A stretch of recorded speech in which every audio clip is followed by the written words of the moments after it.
ผู้พิชิตจุดสูงสุดลอยอังคารจีเวงเมืองพังว้าว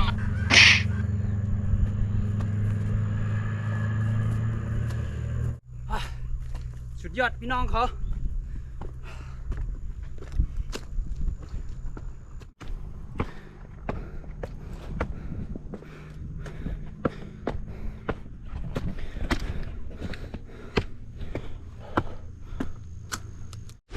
โอ้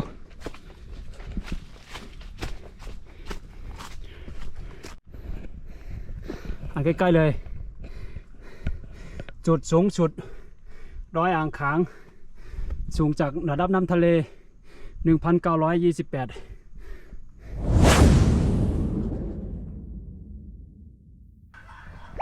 เอาขาไม่สูงขาไม่สูงไอ้ก้อยเซลล์ดังเช่นกันเนาะเดี๋ยวขามามีแบบที่มอนโซนลอยอ่างค้างนี่ครับเนาะลอยอ่างค้างซีเรียมึงพังเมื่อได้ปลากระเป๋ามาขาเดี๋ยวไอ้ก้อเขาขึ้นกับนะจุดบนห้องว่าจุดสูงสุดของลอยอ่างค้างนะลดขึ้นได้จะได้ไปขึ้นเนาะอันนี้ที่เป็นตีสูงหรือเป็นบนกันเองขาเดี๋ยวเห็นปลากระเป๋าปลาน้ำดื่ม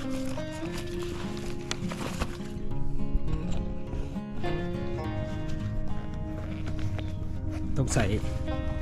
เกลือผ้าใบอย่างดีพ่อแต่เลยไปโอเคพร้อมข้าดิไปกันเนื้อวันไหน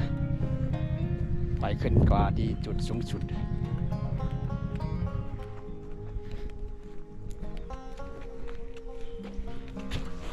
ต่อได้บนล็อกยังวะขึ้นป้ายเหลืองอันที่2640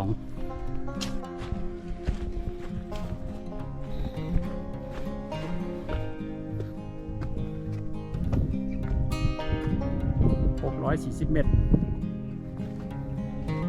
เนี่ยเราจะเดินเข้าไปขึ้นนี่นะนี่ตาม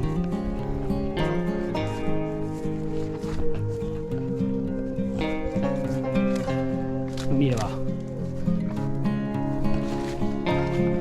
มันปุกจังนี่ครับ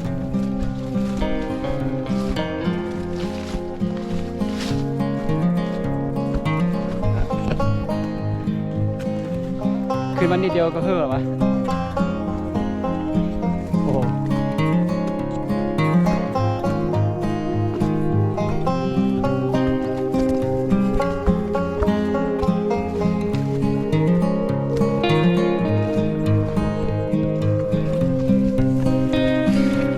เดี๋ยวเจอกันกลางทางตอนนี้เริ่มเดิน2 โมง 8 นาทีกันนะเดี๋ยวเจอหลายมันเน็ตขนาดเด็กขึ้นกับบนนี่พูด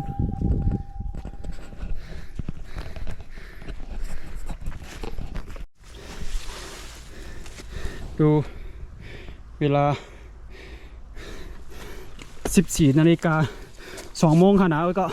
2 โมงที่เมืองเชียงไทยอะแต่ว่ากัด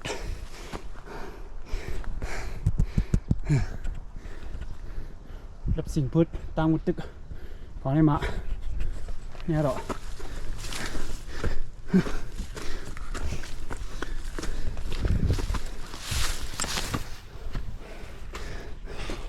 ดูตั้งมือขึ้นมาไกลขนาด2 หันที่รถจอดใต้นู่น2 หันบกกุ้งครับโอเคกำกับญาติตั้งเหนือท่านะนี่แหละกุ้งกัดละมากุ้งหายอ่ะถ้ามากุ้งหายก็หันตีลงเฮือวีนะ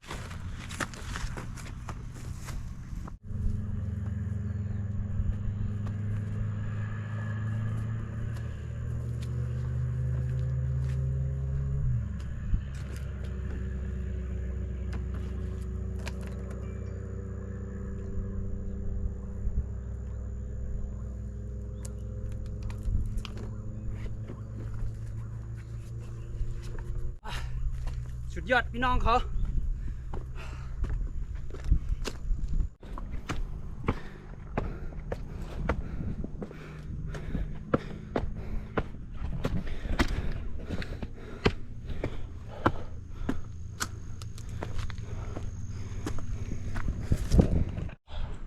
นี่รถจอดนู่นมอนสนที่อุทยานหันโครงการหลวงบ้านคุ้มอยู่ข้างใต้นี่ครับเราเด็กไว้ต่อเขาได้ก่อเต่าข้างในยังไปสิ้นสุดอำไปเตอร์ครับกว่าแทงอีกนึง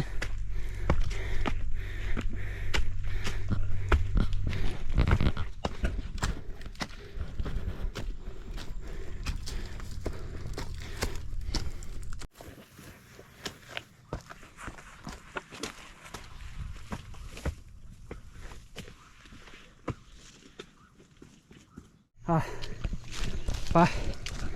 กว่าแทง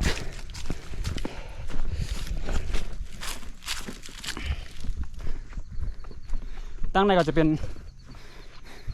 ตั้งเดียวขึ้นมาเหมือนกันนะหมานี่เราว่ามืดตึกรับสิ่งพิษในขึ้นกว่าแทงอีกนึง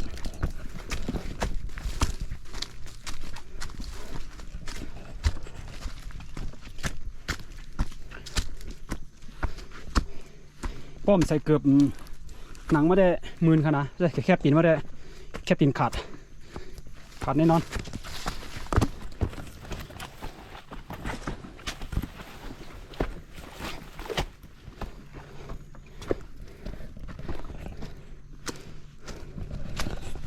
นู่นยังเหล็กม้อนเดียวดูน้อง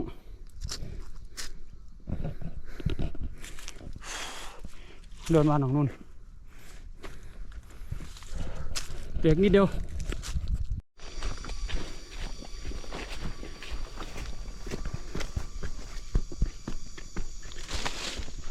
อีกนิดอิดอ่อนอิดหนึ่งแทงอิดอ่อนหนึ่ง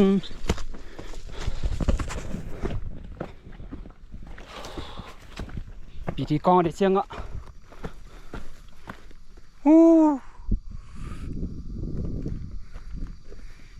ยังไปฮอดนะ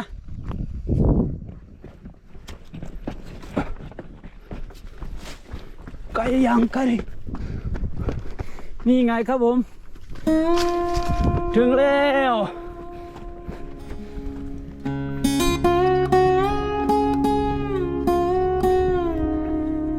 นี่เลยครับอันใกล้ๆเลยจุดสูงสุดดอยอ่างขางสูงจากระดับน้ำทะเล 1,928 เอาเลยครับพี่น้องบ้านคุ้มโครงการหลวงฝั่งนู้นทางเรามาเห็นไหมโอ้นี่หมอกกำลังเคลื่อนตัว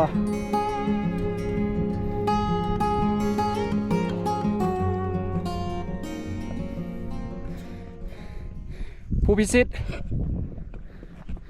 จุดสูงสุดดอยอ่างขางจีเวียงเมืองพังนี่ฮะเผอก็เลยไอ้ก้อยเสียวเผอก็เลยไปย่ามาลองมาค่ะนะไปมาถึงกิโลค่ะ640 เมตรแข่งอีกหนึ่งก็จะถึงลักหน่อยถึงกิโลอันนี้ปลายเก่าในบนปิ่นใหม่ปะนะหูเผยก็เลยหัวมาเตรียมไว้เนี่ยพวกร้ายไปเล่นฮะเอาปลายบนพังดีไปแล้วอ่ะกลัวเยอะก็มอกับแป๊กขึ้นนี่กันนะสุดยอดตอนถ่ายวิดีโออันไหนก็